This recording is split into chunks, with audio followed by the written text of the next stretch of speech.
What's up guys, and welcome back. Today in this video we're going to be starting a new video series. This is going to be my reaction / discussion of the Hulu TV series Castle Rock. Now if you have no idea what Castle Rock is, it's basically a new television show which features most of Stephen King's work all collaborated together in one show. Think the Goosebumps movie but with Stephen King novels, characters and monsters. Now this is like a dream come true for any Stephen King fan. You could have a show which has Pennywise, Jack Torrance, Pet Sematary, Cujo, Misery. Everything could all happen in this one show, which is just like, that makes me very excited. So when I first heard about this, I was, like I said, I was extremely excited. I watched one teaser trailer and after that I decided not to see anything else, so I don't really know what the show was actually about until I watched it. Now this is exclusively on the streaming platform. I think it is Hulu in America right now, so it's very hard to find in the UK or in Canada or outside of the United States without Hulu. I think overall there is 10 episodes and they've released 3 so far on there, and I've seen all 3 of them. I was originally going to do like a 1 episode at a time video, but I decided I couldn't wait. I had to watch all 3. So this is going to be my thoughts on those 3 episodes. Just to note, there'll probably be a lot more depth in the individual episodes, like episode 4 onwards, because I'm trying to cram in 3 episodes worth of stuff into one video here. So first off, a lot of Stephen King's adaptations, especially TV shows, have not gone down so well and usually end up being cancelled within the first couple of seasons, and I'm really hoping it doesn't happen with this one, because it's not even showing in the UK at the moment. Maybe Netflix will pick it up, but I've got to say I really enjoyed this series so far, especially the first episode. I thought the pilot was great. So the main premise of Castle Rock is actually a story which is completely original. I think hasn't really anything to do with the books, and that is the story of Henry Deaver. Now Henry Deaver is a lawyer now, but back in 1991 when he was younger, the show starts off with him basically being out in the ice. He's been there for like, I think it's 11 days, and his dad was found with his back broken and he could barely move, or he was basically dying, and no one knew how he survived out there in the cold for so long. He was rescued by another cop called Alan. Alan saved his life. After these events, Henry's dad actually died, and a lot of the town were very suspicious about the cause of death, and they kind of blamed Henry Deaver for it because his dad was a priest. He was actually adopted as well, so they aren't his real parents. So a lot of people in the town had this suspicion that Henry was actually something to do with his death. He's been like the black sheep of the history of Castle Rock for the last 20-30 years, so when he arrives back into town, people aren't so happy to see him there.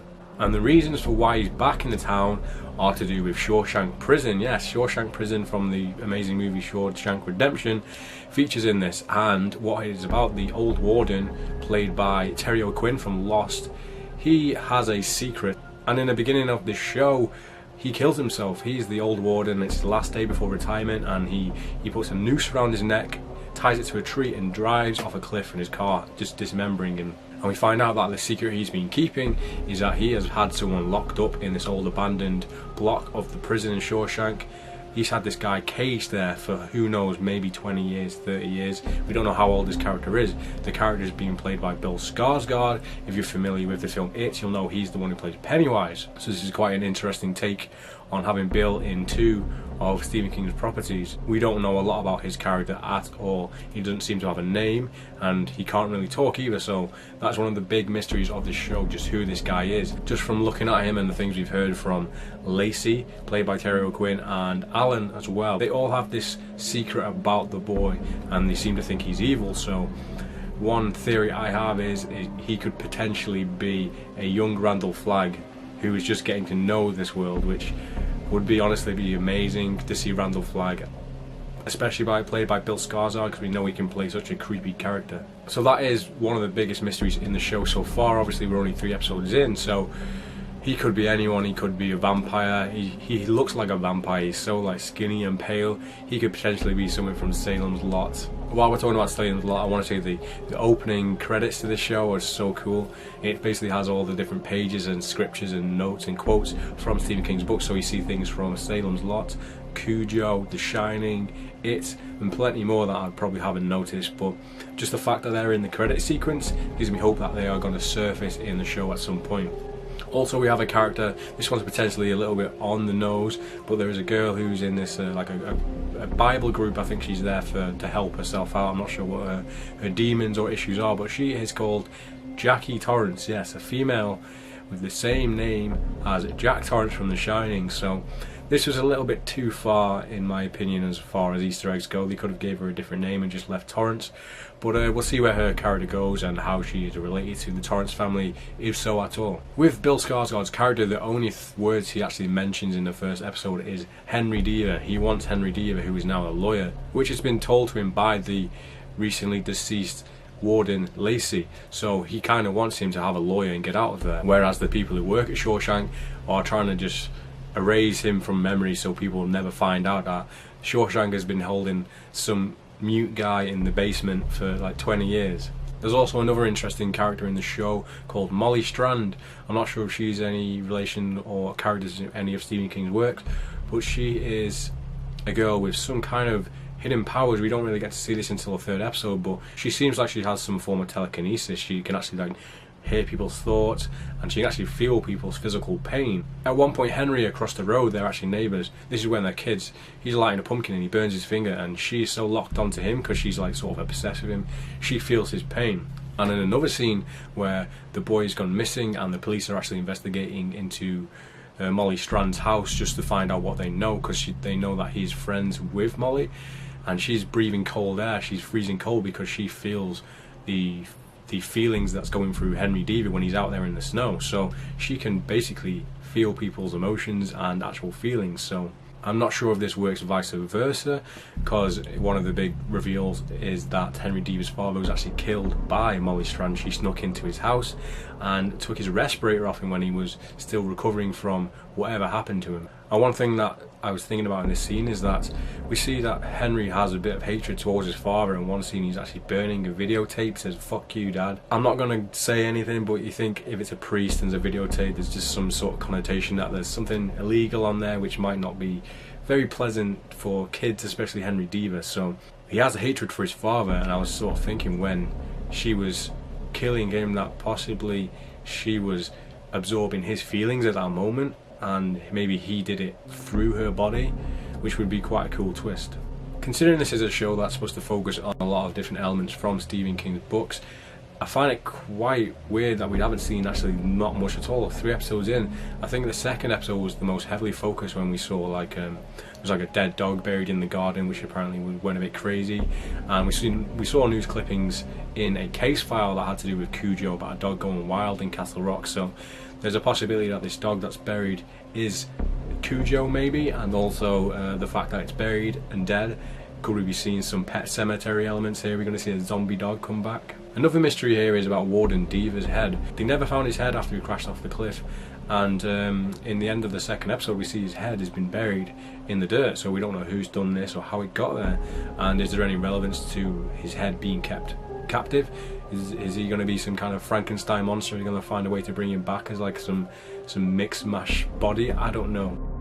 I kind of hope so, because I really love Terry O'Quinn, and I also love his monologues in this series.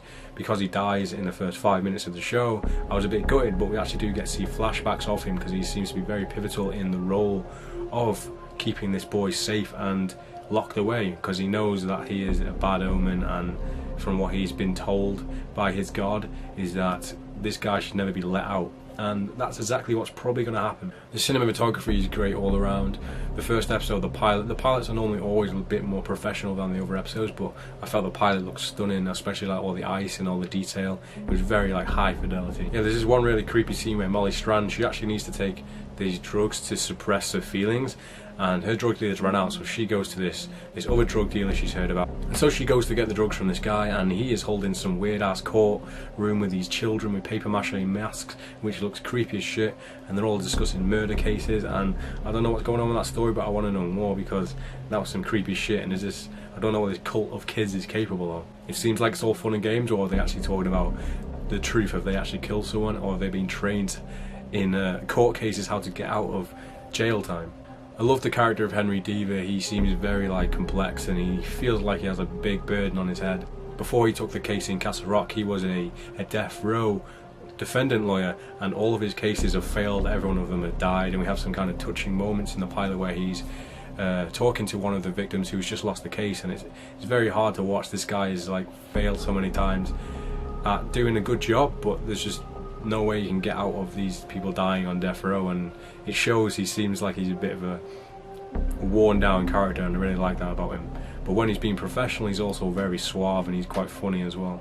With it only being 3 episodes in, I would have thought we'd get a lot more answers, or maybe some more thread stories opening up, but it seems like we're focusing on the 3 aspects here. Is that the Molly Strand's psychic abilities and how and what happened to Henry Deaver in 1991. We have the boy, Bill Skarsgård, what he is, who he is, what he's gonna do next if he does get out of jail, and the bigger story with Lacey and Alan and what they've been doing all this time in Castle Rock, as they're seen as like the defenders of Castle Rock against this force of evil. So hopefully we get some more flashbacks. Alan in the present day is actually played by Stick from Daredevil. I could tell like instantly from his voice that it was him. Oh yeah, also there was another scene which was badass in the pilot. It didn't really lead to much, it was more of like an illusion. One of the cops in Shawshank seems to be really freaked out by Bill Skarsgård's character, and he's watching all the security footage, and then Bill just disappears from his cage, and there's just like dead cops all over the prison, all the lights are flashing, and it's all an illusion. It's like he's made him see that just to make him scared, and I don't know how he did that, if that was even him, but that was a really cool scene, even if it led to just being an illusion. Another cool Easter egg was in the pilot when the new warden after Lacey's death, and she's saying it's like a bit of a shithole in there, and one of the guys like, you should have seen the one before it, and he points out that there used to be a bullet hole in one of the windows, or a bullet mark on the wall, which is obviously a nod to Shawshank Redemption when the old warden at the end kills himself. So I thought that was really cool. Oh, another Easter egg is Henry Deaver's mother, who is now kind of senile, or she must have like dementia or something. She's actually played by Sissy Spacek, who played Carrie in the original film by Brian De Palma, so that's a really nice nod. The score was pretty awesome as well. I got a really like dark vibe from it, and I was really enjoying it.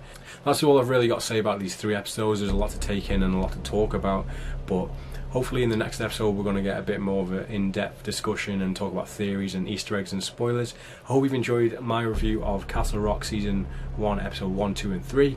If this is your first time checking out my channel, then go ahead and check out the rest of my content. I'm also doing Stephen King book reviews at the moment. I've just finished Night Shift, so I'm going to be finishing my review for that, but I also have been doing all of his books previous to that. So thank you all for watching. Let me know what you thought about Castle Rock. Let me know your theories about the characters and all the mysteries, and I guess I'll see you with part 4 next week.